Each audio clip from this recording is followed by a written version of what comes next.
Chapter 86. The Trial. At 8 o'clock in the morning, Albert had arrived at Beauchamp's door. The valet de chambre had received orders to usher him in at once. Beauchamp was in his bath.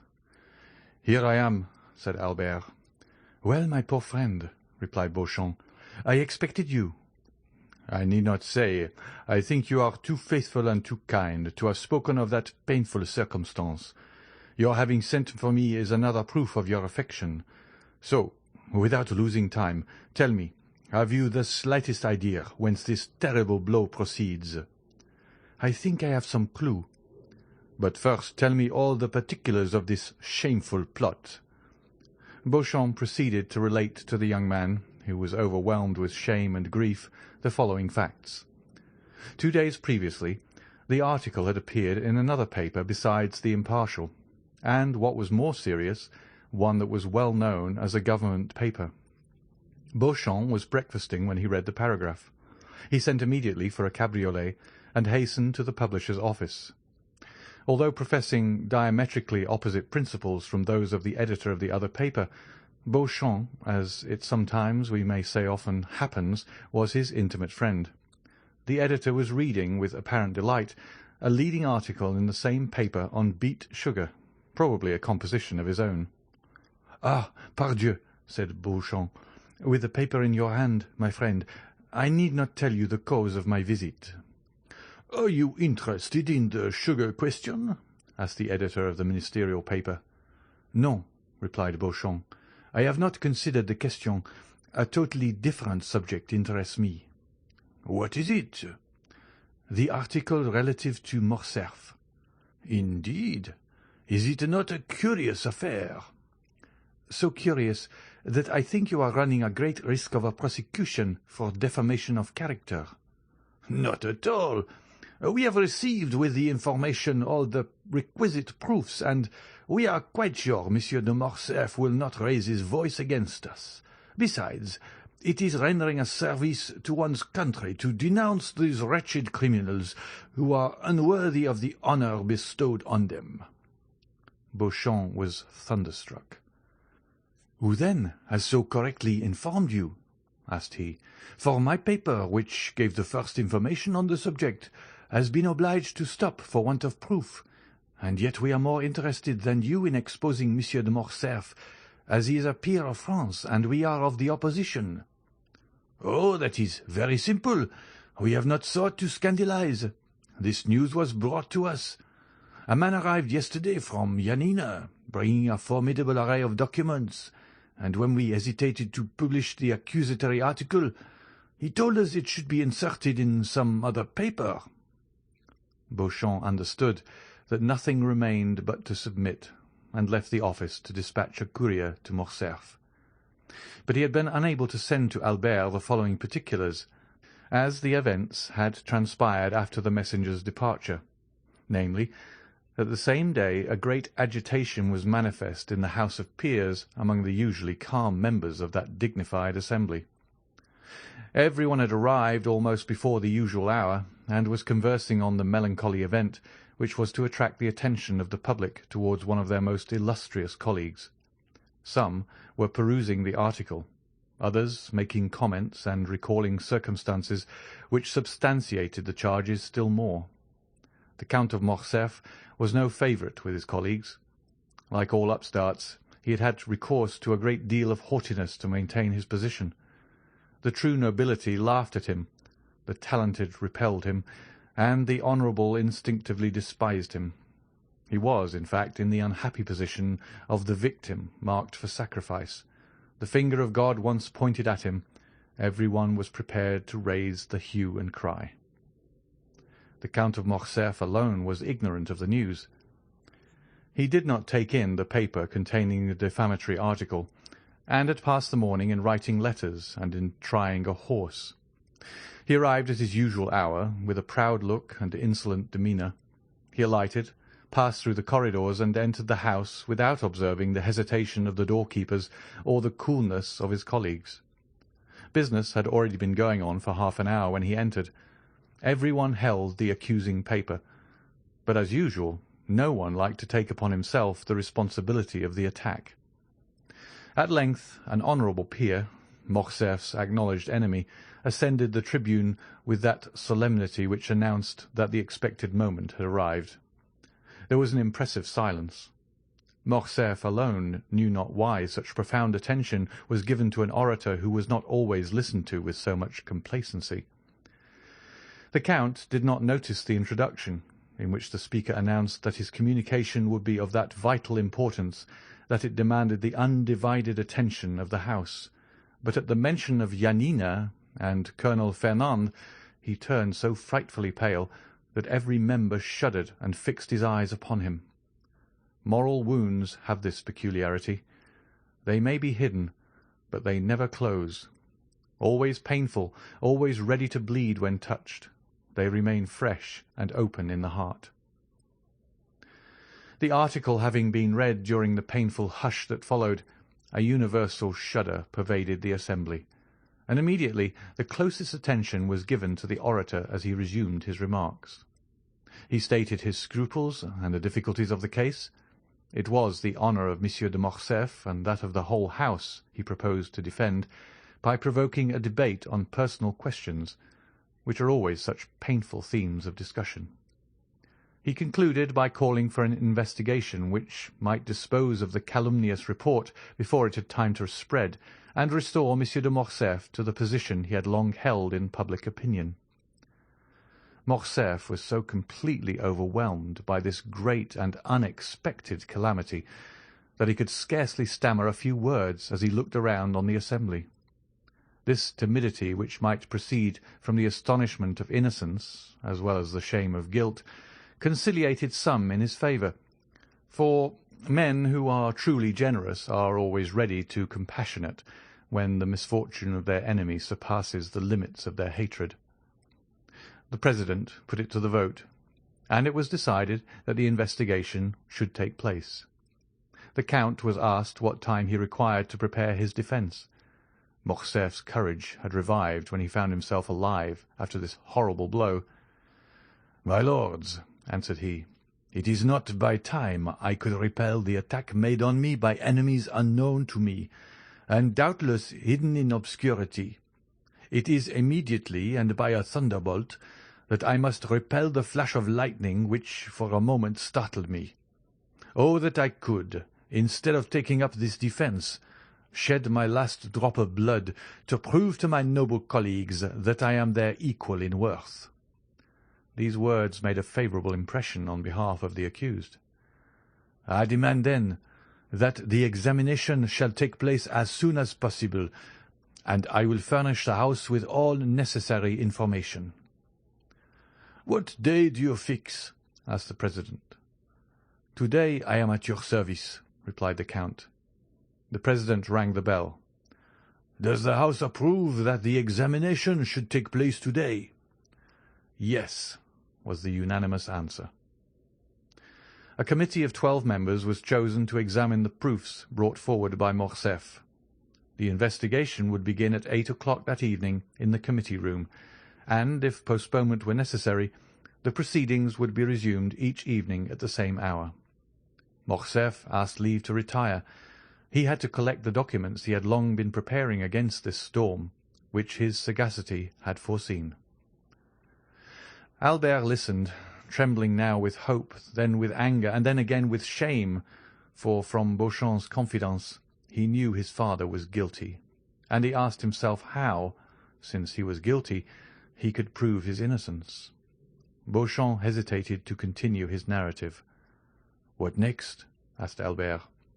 "What next, my friend? You impose a painful task on me. Must you know all?" "Absolutely, and rather from your lips than another's." "Muster up all your courage, then, for never have you required it more." Albert passed his hand over his forehead, as if to try his strength, as a man who is preparing to defend his life proves his shield and bends his sword. He thought himself strong enough, for he mistook fever for energy. "Go on," said he. "The evening arrived. All Paris was in expectation. Many said your father had only to show himself to crush the charge against him. Many others said he would not appear, while some asserted that they had seen him start for Brussels, and others went to the police office to inquire if he had taken out a passport. I used all my influence with one of the committee, a young peer of my acquaintance, to get admission to one of the galleries. He called for me at 7 o'clock, and before anyone had arrived, asked one of the doorkeepers to place me in a box. I was concealed by a column, and might witness the whole of the terrible scene which was about to take place. At 8 o'clock all were in their places, and Monsieur de Morcerf entered at the last stroke. He held some papers in his hand. His countenance was calm, and his step firm, and he was dressed with great care in his military uniform, which was buttoned completely up to the chin. His presence produced a good effect. The committee was made up of Liberals, several of whom came forward to shake hands with him. Albert felt his heart bursting at these particulars, but gratitude mingled with his sorrow. He would gladly have embraced those who had given his father this proof of esteem at a moment when his honour was so powerfully attacked. At this moment one of the doorkeepers brought in a letter for the President. "You are at liberty to speak, Monsieur de Morcerf," said the President, as he unsealed the letter, and the Count began his defence. "I assure you, Albert, in a most eloquent and skilful manner.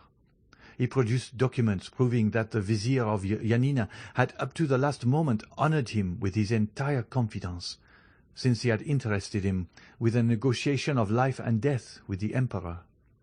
He produced a ring, his mark of authority, with which Ali Pasha generally sealed his letters, and which the latter had given him that he might, on his return at any hour of the day or night, gain access to the presence even in the harem. Unfortunately, the negotiation failed, and when he returned to defend his benefactor, he was dead. But," said the Count, "so great was Ali Pasha's confidence that on his deathbed he resigned his favourite mistress and her daughter to my care." Albert started on hearing these words. The history of Haydée recurred to him, and he remembered what she had said of that message and the ring, and the manner in which she had been sold and made a slave. "And what effect did this discourse produce?" anxiously inquired Albert. "I acknowledge it affected me, and indeed all the committee also," said Beauchamp. Meanwhile the President carelessly opened the letter which had been brought to him, but the first lines aroused his attention. He read them again and again, and fixing his eyes on Monsieur de Morcerf, "Count," said he, "you have said that the Vizier of Yanina confided his wife and daughter to your care." "Yes, sir," replied Morcerf, "but in that, like all the rest, misfortune pursued me. On my return, Vasiliki and her daughter Haydée had disappeared. Did you know them? My intimacy with the Pasha and his unlimited confidence had gained me an introduction to them, and I had seen them about 20 times. Have you any idea what became of them?" "Yes, sir. I heard they had fallen victims to their sorrow and perhaps to their poverty. I was not rich. My life was in constant danger. I could not seek them, to my great regret." The President frowned imperceptibly. "Gentlemen," said he, "you have heard the Comte de Morcerf's defence. Can you, sir, produce any witnesses to the truth of what you have asserted?" "Alas, no, monsieur," replied the Count.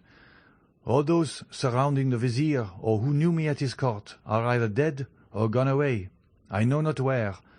I believe that I alone of all my countrymen survived that dreadful war.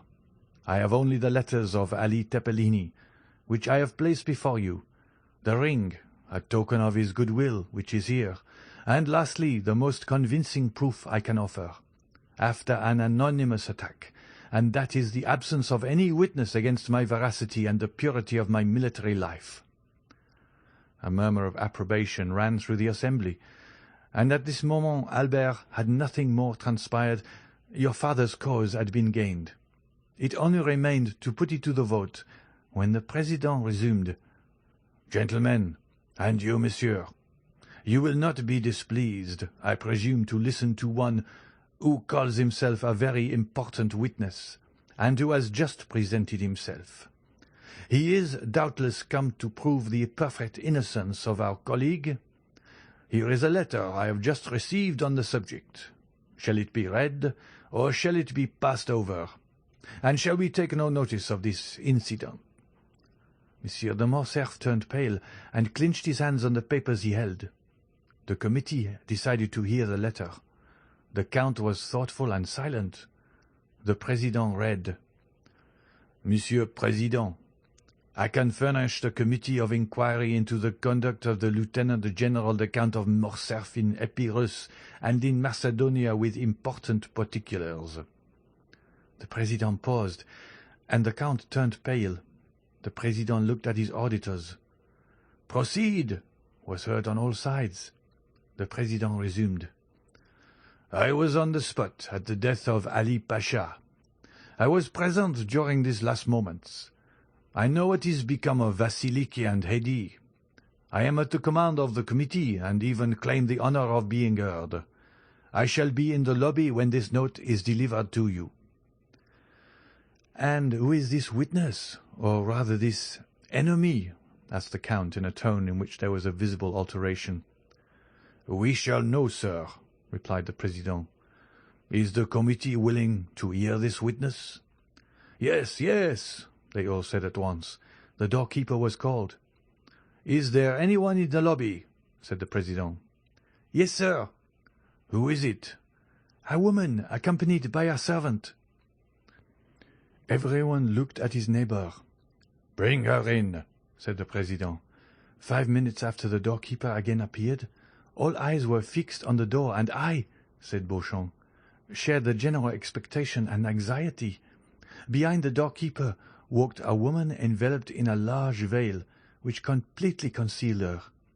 It was evident from her figure and the perfumes she had about her that she was young and fastidious in her tastes, but that was all. The President requested her to throw aside her veil, and it was then seen that she was dressed in the Grecian costume and was remarkably beautiful. "Ah," said Albert, "it was she." "Who?" "Hedi." "Who told you that?" "Alas, I guess it. But go on, Beauchamp. You see I am calm and strong, and yet we must be drawing near the disclosure." "Monsieur de Morcerf," continued Beauchamp, "looked at this woman with a surprise and terror. Her lips were about to pass his sentence of life or death. To the committee the adventure was so extraordinary and curious that the interest they had felt for the Count's safety became now quite a secondary matter. The President himself advanced to place a seat for the young lady, but she declined, availing herself of it. As for the Count, he had fallen on his chair. It was evident that his legs refused to support him. "Madame," said the President, "you have engaged to furnish the committee with some important particulars respecting the affair at Yanina, and you have stated that you are an eyewitness of the event." "I was indeed," said the stranger with a tone of sweet melancholy, and with the sonorous voice peculiar to the East. "But allow me to say that you must have been very young then." "I was 4 years old. But as those events deeply concerned me, not a single detail was escaped from my memory." "In what manner could these events concern you? And who are you, that they should have made so deep an impression on you?" "On them depended my father's life," replied she. "I am Hedi, the daughter of Ali Tepelini, Pasha of Yanina, and of Vasiliki, his beloved wife." The blush of mingled pride and modesty which suddenly suffused the cheeks of the young woman, the brilliancy of her eye, and her highly important communication produced an indescribable effect on the assembly. As for the Count, he could not have been more overwhelmed if a thunderbolt had fallen at his feet and opened an immense gulf before him. "Madame," replied the President, bowing with profound respect, "allow me to ask one question. It shall be the last. Can you prove the authenticity of what you have now stated?" "I can, sir," said Haydée, drawing from under her veil a satin satchel highly perfumed. "For here is the register of my birth, signed by my father and his principal officers, and that of my baptism, my father having consented to my being brought up in my mother's faith. This latter has been sealed with the Grand Primate of Macedonia and Epirus. And lastly, and perhaps the most important, the record of the sale of my person and that of my mother to the Armenian merchant El Corbir by the French officer, who in his infamous bargain with the Porte had reserved as his part of the booty the wife and daughter of his benefactor, whom he sold for the sum of 400,000 francs. A greenish pallor spread over the Count's cheeks, and his eyes became bloodshot at these terrible imputations, which were listened to by the assembly with ominous silence.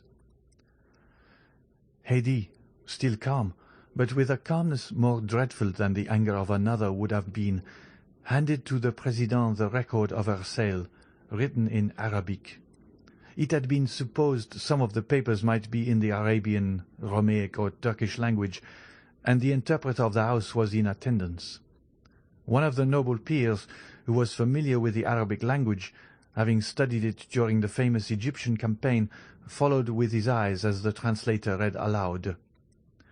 "I, El Kobir, a slave merchant and purveyor of the harem of His Highness, acknowledge having received for transmission to the Sublime Emperor from the French lord, the Count of Monte Cristo, an emerald valued at 800,000 francs, as the ransom of a young Christian slave of 11 years of age, named Haydée, the acknowledged daughter of the late Lord Ali Tepelini, Pasha of Yanina and of Vasiliki, his favourite, she having been sold to me 7 years previously with her mother, who had died on arriving at Constantinople by a French colonel in the service of the Vizier Ali Tepelini, named Fernand Mondego. The above-mentioned purchase was made on His Highness's account, whose mandate I had for the sum of 400,000 francs. Given at Constantinople by authority of His Highness in the year 1247 of the Hegira. Signed, El Kobir. That this record should have all due authority, it shall bear the imperial seal, which the vendor is bound to have affixed to it." Near the merchant's signature there was indeed the seal of the Sublime Emperor. A dreadful silence followed the reading of this document. The Count could only stare, and his gaze, fixed as if unconsciously on Haydée, seemed one of fire and blood. "Madame," said the President, "may reference be made to the Count of Monte Cristo, who is now, I believe, in Paris." "Sir," replied Haydée, "the Count of Monte Cristo, my foster father, has been in Normandy the last 3 days." "Who, then, has counselled you to take this step, one for which the court is deeply indebted to you, and which is perfectly natural, considering your birth and your misfortunes?" "Sir," replied Haydée, "I have been led to take this step from a feeling of respect and grief. Although a Christian, may God forgive me, I have always sought to revenge my illustrious father. Since I set my foot in France, and knew the traitor lived in Paris, I have watched carefully. I live retired in the house of my noble protector, but I do it from my choice. I love retirement and silence, because I can live with my thoughts and recollections of my past days. But the Count of Monte Cristo surrounds me with every paternal care, and I am ignorant of nothing which passes in the world. I learn all in the silence of my apartments, for instance. I see all the newspapers, every periodical as well as every new piece of music, and by thus watching the course of the life of others, I learned what had transpired this morning in the House of Peers, and what was to take place this evening when I wrote." "Then," remarked the President, "the Count of Monte Cristo knows nothing of your present proceedings." "He is quite unaware of them, and I have but one fear, which is that he should disapprove of what I have done. But it is a glorious day for me," continued the young girl, raising her ardent gaze to heaven, "that on which I find at last an opportunity of avenging my father." The Count had not uttered one word the whole of this time. His colleagues looked at him and doubtless pitied his prospects, blighted under the perfumed breath of a woman. His misery was depicted in sinister lines on his countenance. "Monsieur de Morcerf," said the President, "do you recognize this lady as the daughter of Ali Tepelini, Pasha of Yanina?" "No," said Morcerf, attempting to rise. "It is a base plot, contrived by my enemies." Haydée, whose eyes had been fixed on the door as if expecting someone, turned hastily and seeing the Count standing, shrieked. "You do not know me?" said she. "Well, I fortunately recognize you. You are Fernand Mondego, the French officer who led the troops of my noble father. It is you who surrendered the castle of Yanina. It is you who sent by him to Constantinople to treat with the emperor for the life or death of your benefactor, brought back a false mandate granting full pardon. It is you who, with that mandate, obtained the Pasha's ring, which gave you authority over Selim, the firekeeper. It is you who stabbed Selim. It is you who sold us, my mother and me, to the merchant El-Kobir. Assassin! Assassin! Assassin! You have still on your brow your master's blood. Look, gentlemen, all!" These words had been pronounced with such enthusiasm and evident truth that every eye was fixed on the Count's forehead, and he himself passed his hand across it, as if he felt Ali's blood still lingered there. "You positively recognize Monsieur de Morcerf as the officer Fernand Mondego?" "Indeed I do," cried Haydée.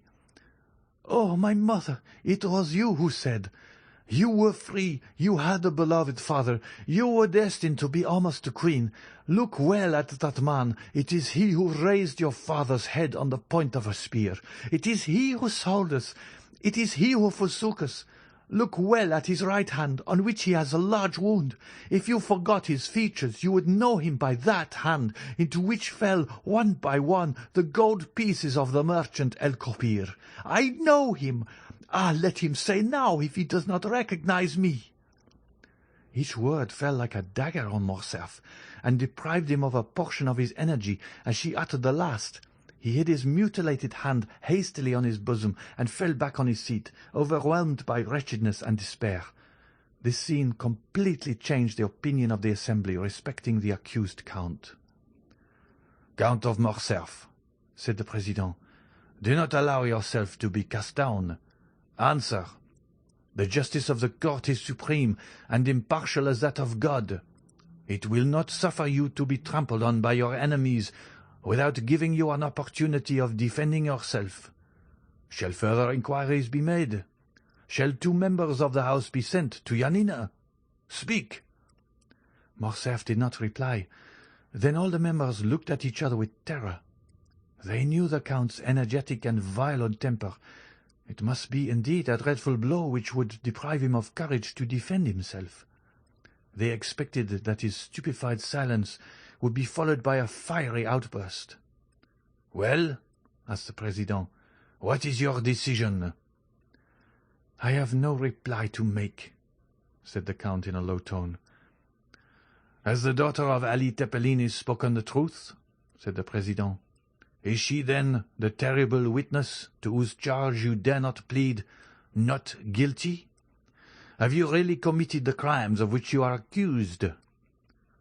The Count looked around him with an expression which might have softened tigers, but which could not disarm his judges.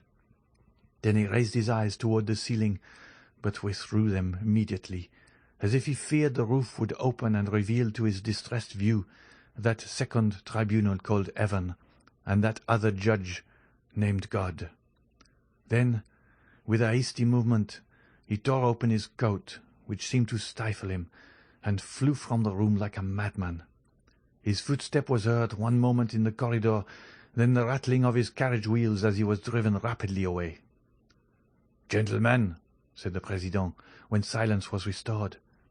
"Is the Count of Morcerf convicted of felony, treason, and conduct unbecoming a member of this House?" "Yes," replied all the members of the Committee of Inquiry with a unanimous voice. Haydée had remained until the close of the meeting. She heard the Count's sentence pronounced without betraying an expression of joy or pity. Then, drawing her veil over her face, she bowed majestically to the councillors, and left with that dignified step which Virgil attributes to his goddesses.